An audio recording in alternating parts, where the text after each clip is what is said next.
ഓണസദ്യയിലെ കറികളിൽ പലരുടെയും ഫേവറേറ്റ് ആണ് മധുരക്കറി. അപ്പൊ നമുക്കൊന്ന് ഉണ്ടാക്കിയാലോ? ഇതുണ്ടാക്കാനായിട്ട് നല്ല മധുരമുള്ള പൈനാപ്പിൾ ചെറുതായി അരിഞ്ഞത്, അരമുറി തേങ്ങ, കണ്ടൻസ്ഡ് മിൽക്ക്, നെയ്യ്, പിന്നെ കശുവണ്ടി മുന്തിരി. കുക്കറിലേക്ക് ചെറുതായി അരിഞ്ഞ പൈനാപ്പിളും ഒരു പിഞ്ച് ഉപ്പും ഒരു നുള്ള മഞ്ഞൾപ്പൊടിയും ചേർത്ത് മൂടി വെച്ച് വേവിക്കുക. ഒരു 2 വിസിൽ കണക്ക്.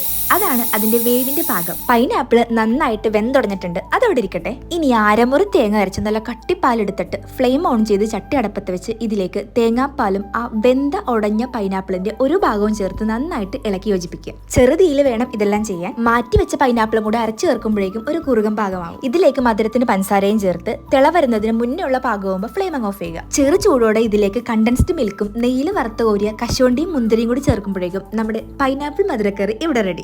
ഇതാണ് നമ്മുടെ മധുരക്കറിയുടെ ഫൈനൽ ലുക്ക്. എങ്ങനെയുണ്ട്? കളർഫുൾ അല്ലേ? പിന്നെ ഇന്ന് ഈ മധുരക്കറി ഉണ്ടാക്കാൻ കാരണം നമ്മുടെ ആഞ്ചലീനയുടെ അംഗനവാടിയിൽ ഇന്ന് ഓണ സെലിബ്രേഷൻ ആണ്. സോ ഇനി മധുരക്കറിയും പാക്ക് ചെയ്ത് നേരെ അംഗനവാടിയിലേക്ക്.